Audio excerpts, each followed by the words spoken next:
Episode की शुरुआत में दिखाया जाता है कि ये गोलेम, जिसका नाम ब्लैक डायमंड है, वर्तमान में ट्रांसेंडेंट थर्ड ऑर्डर में रहता है। इसके शरीर में 2 ठोस सोने की भुजाएं हैं, साथ ही पीठ पर तेज सोने के कांटे भी हैं। कोई कह सकता है कि ये धन से भरपूर गोलम है। इसकी आंखें चमकदार चमकती हैं जो घुसपैठियों को घूरती हैं। व्हाइट टाइगर अपने विरोधी को देखकर प्रभुत्व दिखाने के लिए जोर से दहाड़ता है। इस बीच लिटिल लैम्ब तेजी से मुड़कर सभी को इस धातु के जानवर के प्रकट होने की चेतावनी देती है। सब लोग सावधान हो जाइए। और इसी क्षण युद्ध शुरू हो जाता है। इस पल ब्लैक डायमंड अचानक एक लंबी ठंडी दहाड़ छोड़ता है जो स्टील के विशाल क्षेत्र को ढक लेती है। कंपन तेजी से स्टील में फैलता है जो सबसे दूर के कोनों तक पहुंच जाता है। पलक झपकते ही पूरी स्टील की जमीन में परिवर्तन हो जाता है। सैकड़ों हजारों स्टील ब्लॉक्स नीले धातु के पैर उगाकर चलने लगते हैं। पर्पल टाइगर इस दृश्य को देखकर तुरंत स्तब्ध रह जाता है, पूरे शरीर से कांपता है, क्योंकि संख्या कम नहीं है। इसके पैरों के नीचे असंख्य विचित्र स्टील ब्लॉक्स लगातार चल रहे हैं। ये पहली बार है जब पर्पल टाइगर ने इतनी डोमिनियरिंग समनिंग तकनीक देखी है। वो आश्चर्य से मुंह खोलता है। सिर्फ एक दहाड़ से ये सोए हुए धातु जाग सकते हैं? ब्लैक डायमंड ऊंचा और प्रभावशाली खड़ा होकर अपनी दाहिनी हाथ की 3 उंगलियां दुश्मन की ओर उठाता है। पूरी सेना को हमला करने का संकेत। स्टील ब्लॉक्स का समूह बिना एक शब्द के एक साथ आगे बढ़ता है। लिटिल लैम्ब व्हाइट टाइगर की पीठ पर सवार होकर पूरा दृश्य देखती है। ये समनिंग वाकई बहुत डोमिनियरिंग है, वो सोचती है। वो अच्छी तरह जानती है कि इस विशाल धातु सेना को हराना मूर्खतापूर्ण विचार है जो आत्महत्या के बराबर है। उन्हें सिर्फ नेता को हराना है और सब कुछ खत्म हो जाएगा। वो व्हाइट टाइगर से कहती है, इसे हरा दो और सब कुछ खत्म हो जाएगा। व्हाइट टाइगर जोर से दहाड़ता है। उसकी आंखें लड़ने की प्रचंड इच्छा से चमकती हैं। व्हाइट टाइगर के 2 वफादार अधीनस्थ म्यूटेंट स्पाइडर और क्रेजी हेजहॉग इन चलते धातु ब्लॉक से लड़ने में संघर्ष कर रहे हैं। इन ब्लॉक्स के पास काटने को मुंह नहीं है, लेकिन उनके 2 पैर चाकू जैसे तेज और स्टील से कठोर हैं। बाकी म्यूटेंट टाइगर वॉरियर्स भी इन विचित्र धातु प्राणियों का प्रतिरोध करने के लिए जिम्मेदार हैं। सभी अत्यंत गंभीर। पर्पल टाइगर अपनी ऊर्जा केंद्रित कर रहा है। एक शक्तिशाली और भयानक गोला बन रहा है। वर्षों से यह मजबूत हुआ है, लेकिन कोई नहीं जानता कितना। हालांकि यह हमेशा मानता है कि यह व्हाइट टाइगर से मजबूत होना चाहिए, इसलिए व्हाइट टाइगर की ताकत देखकर अनुमान लगा सकते हैं कि यह व्हाइट टाइगर से थोड़ा कमजोर है। जब गोला दागा जाता है तो लक्ष्य तेजी से फटता है, सैकड़ों मीटर के दायरे को ढकता है। धातु बीटल्स प्रभावित होकर हवा में उछलते हैं, लेकिन ऐसा लगता है कि कोई महत्वपूर्ण नुकसान नहीं होता। धक्का बल भी बहुत सीमित है। यह उनकी फॉर्मेशन तोड़ने में भी असफल रहता है। व्हाइट टाइगर और लिटिल लैम्ब हवा में उड़ान भरते हैं। बड़ी धातु बीटल सेना को पार करते हुए सीधे उनके नेता पर धावा बोलते हैं। अचानक हेडबट। व्हाइट टाइगर 500 किलोमीटर प्रति घंटे की गति से अपना सिर गोलेम के सीने में दे मारता है। गोलेम तुरंत पेनिट्रेटिंग कोलिजन का शिकार हो जाता है। उसकी पीठ को छेदते हुए अनजाने में संतुलन खो बैठता है। इसका शरीर हजारों टन का होना चाहिए। क्या इसे गिराया जा सकता है? अगले ही सेकंड ये सचमुच गिर पड़ता है, पूरे क्षेत्र को लगातार कमकमाते हुए। लिटिल लैम्ब व्हाइट टाइगर के सिर की ओर देखती है और पूछती है, तुम ठीक हो? व्हाइट टाइगर 2 पैरों पर खड़ा होता है, एक गर्वित और मजबूत वॉरियर की तरह। अपना मुंह खोलता है और जवाब देता है, सब मर जाएंगे। बेशक इसका मतलब है, मैं ठीक हूं, मैं ठीक हूं। ये बस इतना है कि उसके सिर पर 2 परतों वाला एक बड़ा उभार सूज गया है, इतना दर्दनाक कि ये रो रहा है। ये लड़का जल्दी सीखता है, लेकिन जल्दी भूल भी जाता है, फिर भी हार्ड हेडेड रहना पसंद करता है। अगर दिव्य दृक्ष यहां होती तो इसे जरूर पीटती। हुश! हवा फाड़ने की आवाज गूंजती है। ब्लैक डायमंड गोलेम बिजली की तरह काउंटर अटैक करता है। एक सुनहरा मुक्का सुपरसोनिक स्पीड से व्हाइट टाइगर के मुंह की ओर उड़ता है। बूम! व्हाइट टाइगर गोली की तरह उड़ता है। उसका शरीर जमीन से टकराता है और जमीन मेटल है। कहा जा सकता है कि यह चोट दुगनी हो गई है। मूल रूप से यह गोलेम कोई पीस नहीं है। यह हजारों हमलों से बच गया है, निजी व्यक्तियों और फेडरेशंस दोनों से। इसकी कॉम्बैट स्किल्स मीडियोकर नहीं है। अगर इस लड़ाई में सिर्फ व्हाइट टाइगर अकेला होता तो शायद परिणाम जल्दी सामने आ जाता, लेकिन इस बार इसके साथ लिटिल लैम्ब है। वे लिटिल लैम्ब के प्रोटेक्टिव बैरियर से बाहर निकलते हैं और लिटिल लैम्ब जोर से चिल्लाती है, तुम अटैक पर फोकस करो, डिफेंस मुझे सौंप दो। ओह मेरे वर्षों में लिटिल लैम्प काफी मजबूत हो गई है। बहुत कम समय में अपने आसपास एक बड़ा प्रोटेक्टिव बैरियर बना सकती है। अचानक एक दृश्य सभी को आश्चर्य में डाल देता है। ब्लड टाइगर और नेमलेस भी चिंतित ग्राउल करते हैं। ये दोनों भी सुपर ह्यूमन थर्ड रेल्म तक पहुंच चुके हैं। वे ऊपर देखते हैं। गुडनेस, इसे देखकर कोई सांस भर सकता है। दो गोलम्स, एक बड़ा और एक छोटा, प्रकट होते हैं। ये नया वाला दूसरे से लगभग 2 गुना बड़ा है। इसका नाम copper super human third realm. White tiger group को उम्मीद नहीं थी कि एक और गोलम होगा। क्या ये डिफिकल्टी दुगनी नहीं कर रहा? एक डार्क गुफा में वे 2 अगली मॉन्स्टर्स भी लड़ाई को ध्यान से देख रहे हैं। लिजर्ड मैन पसीना बहाते हुए चिल्लाता है, oh my God, metal realm के 2 किंग्स प्रकट हो गए। बची हुई स्पाइडर डीमन हंस भी नहीं पाती। ओ, फॉगी माउंटेन्स ने इन्हें बाहर खींच लिया है। सही है, यहां लर्किंग पहली बार नहीं है। इन दोनों ने कभी मेटल रेल्म किंग्स को एक साथ नहीं देखा। लगता है इस बार ब्लैक डायमंड ने ओपोनेंट को हाईली इवैल्यूएट किया है। पर्पल टाइगर लक्ष्य करता है और अपने मुंह से डार्क एनर्जी का एक बीम छोड़ता है। कॉपर गोलम इसे सीधे अपनी छाती पर लेता है। आपको पता होना चाहिए कि ये ब्लू पर्पल टाइगर की रेप्यूटेशन बनाता है। ये सब कुछ टीयर कर सकता है। और जैसा अपेक्षित था, गोलम के दिल के ठीक बीच छाती में एक गहरा छेद खोद देता है। गुडनेस, लेकिन सिर्फ 1 सेकंड बाद ही यह छेद हील हो जाता है। रिकवरी स्पीड असाधारण रूप से तेज है। लेकिन बस इतना ही नहीं, पर्पल टाइगर का कॉम्बो अभी बाकी है। Double hold bullet. तुरंत पर्पल टाइगर 2 में बढ़ जाता है। 2 एंटिटीज एक साथ डार्क एनर्जी जमा करते हैं, कॉपर गोलम की ओर साइमल्टेनियसली शूटिंग करते हैं। कॉपर गोलम की एक आर्म कटकर भारी धड़ाम से जमीन पर गिरती है। Damn it! लेकिन घाव फिर से पपड़ी जमाकर हील होने लगता है। पर्पल टाइगर इस दृश्य पर भौहें चढ़ाता है। पहली बार ऐसा ओपोनेंट मिला है जिसकी सुपर रिकवरी एबिलिटी इतनी है। ये वाकई रेयर है। हालांकि उसकी डार्क मैटर में करोड करने की एबिलिटी है। तुम जितना रिकवर करो, मैं उतना करोड करूंगा। कैसा रहा? सचमुच वो घाव बहुत बड़ा है। उस पर फैली डार्क मैटर का क्षेत्र एक अजीब पर्पल रंग छोड़ रहा है। रिकवरी एबिलिटी काफी कम हो गई है। इस तरफ व्हाइट टाइगर और लिटिल लैम्प अभी भी कॉम्बैट में डूबे हैं। ब्लैक डायमंड गोलम के डेडली क्लोज कॉम्बैट अटैक्स को लगातार डॉज करते हुए। फिर व्हाइट टाइगर अपना सिर इस्तेमाल करता है। हाँ, डिवाइन ट्री सिखाती है कि लड़ाई में सिर का इस्तेमाल करना चाहिए। इसने अपना सिर सीधे ओपोनेंट के सिर में रैम किया है, लेकिन इस बार थोड़ा अलग है। तीसरी आंख खुलती है और चमक उठती है। एक क्लोज रेंज रेडिएशन अटैक, जैसे बार गन दुश्मन के सिर पर ताना और ट्रिगर दबा दिया। बुम! भयानक ऑफेंसिव फोर्स गोलम के माउंटेन लाइक सिर को झुका देती है। सचमुच एक बड़ा टुकड़ा काट दिया, एक आंख भी गाउच कर दी। लिटिल लैम्प अपना मुंह ढककर जोर से हंसती है, एडमिरेशन में। ये काम कर गया? कब से सीखी ये मूव? व्हाइट टाइगर प्रेज देखकर मुस्कुराता है। उसने वो एनर्जी बीम अभी बंद नहीं किया। फिर 2 पैरों पर खड़ा होता है और दाहिने हाथ का अंगूठा ऊपर उठाता है। डेडली ब्लू एनर्जी को हर तरफ स्वीप करने लगता है। नीचे के 2 लॉयल सबऑर्डिनेट्स का बटक्स का एक टुकड़ा गायब हो जाता है। वे सिर पकड़कर रो रहे हैं।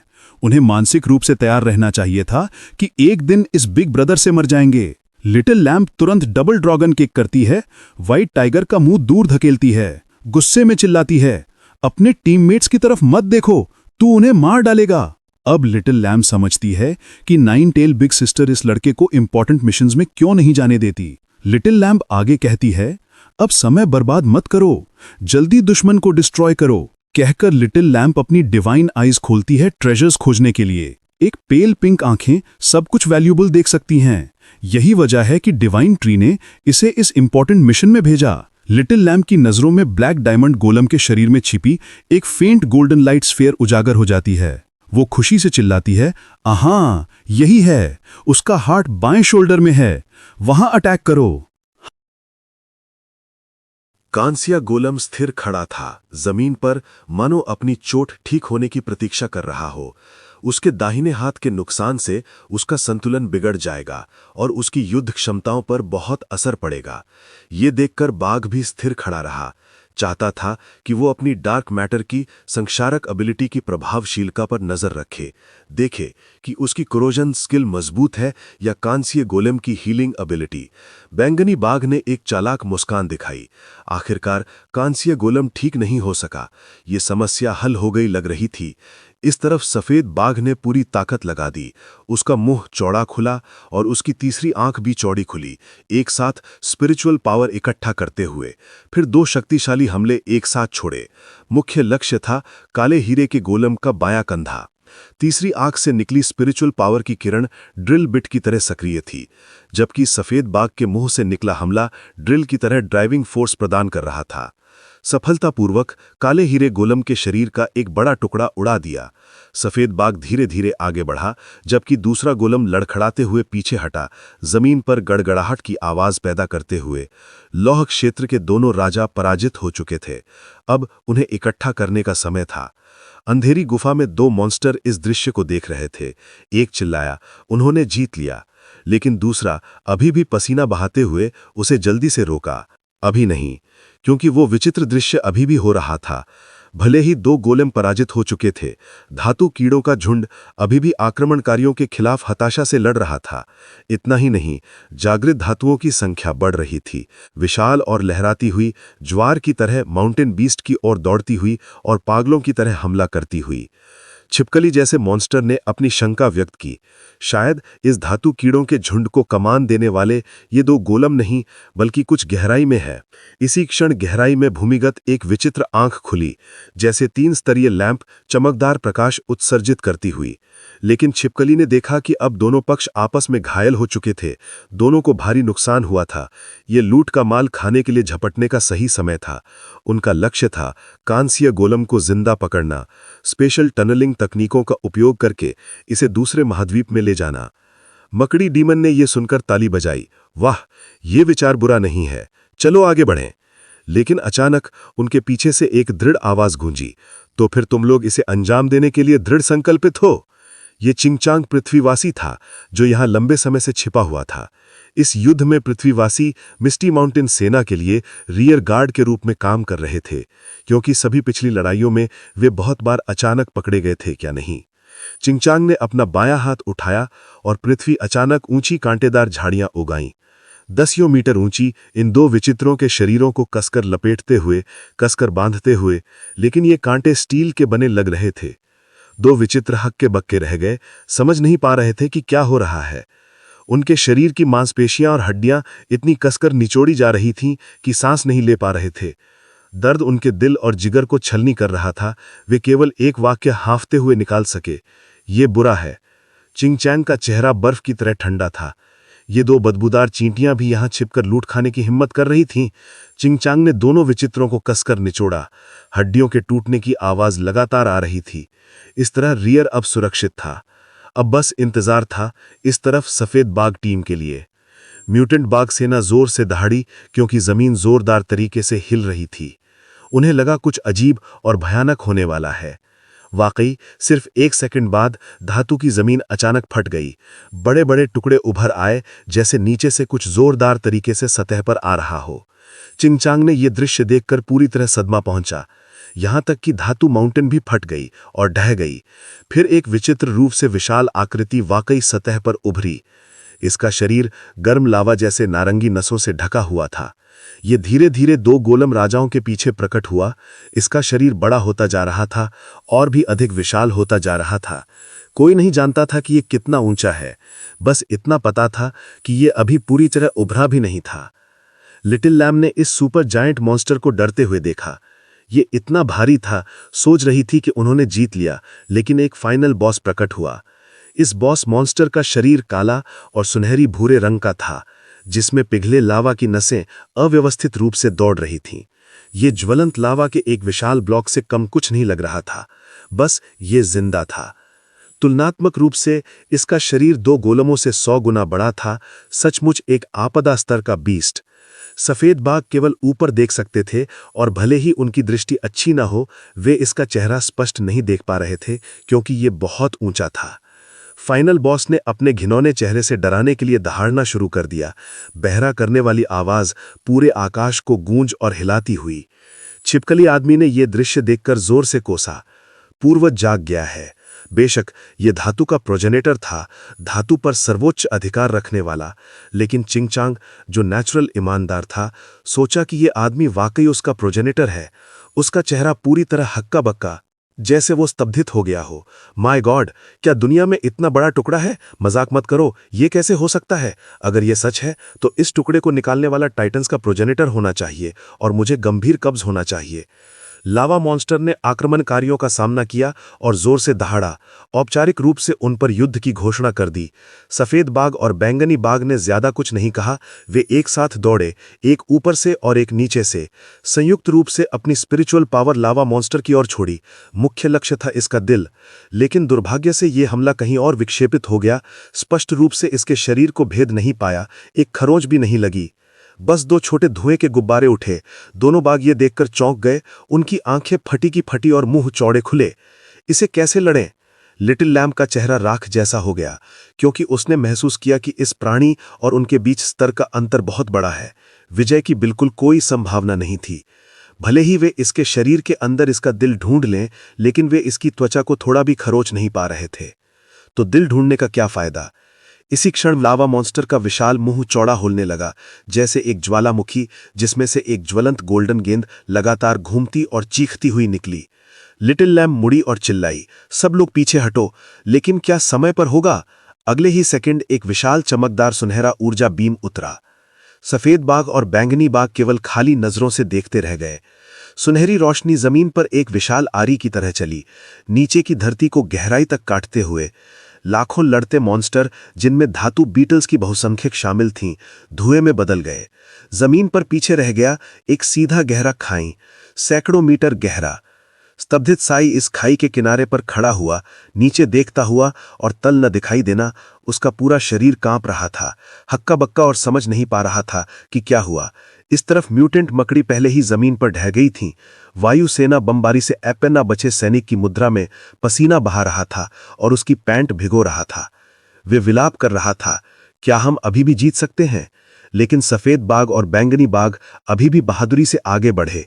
जब तक वे मर नहीं जाते, इस विशाल मॉन्स्टर को हराने का कार्य अभी भी उनका और किसी और का नहीं था। अब लिटिल लैम्प ने अपनी रणनीति शुरू की, इसकी स्पिरिचुअल पावर को खाली करना। उसने जोर से चिल्लाया, सब लोग डरो मत, चलो इसकी स्पिरिचुअल पावर खाली करते हैं।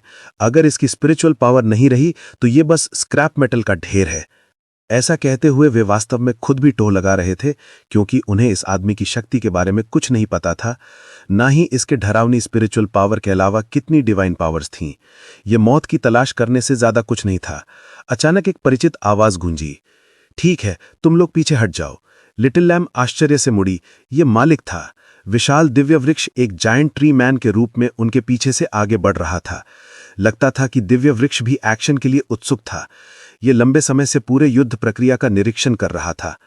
कहना होगा कि मिस्टी माउंटेन ने स्थिरता और रणनीति दोनों में काफी प्रगति की थी। लेकिन खैर, इस बार दिव्य वृक्ष को थोड़ा अभ्यास करने देने पर विचार किया गया। मैं यहां हूं। दोस्तों, अभी तक साथ हैं तो दिल से थैंक यू। अगला एपिसोड मिस मत करना। अभी सब्सक्राइब करो, बेल आइकन दबाओ और लाइक कमेंट जरूर करना। आपका सपोर्ट मुझे सुपर मोटिवेट करता है। फिर मिलते हैं।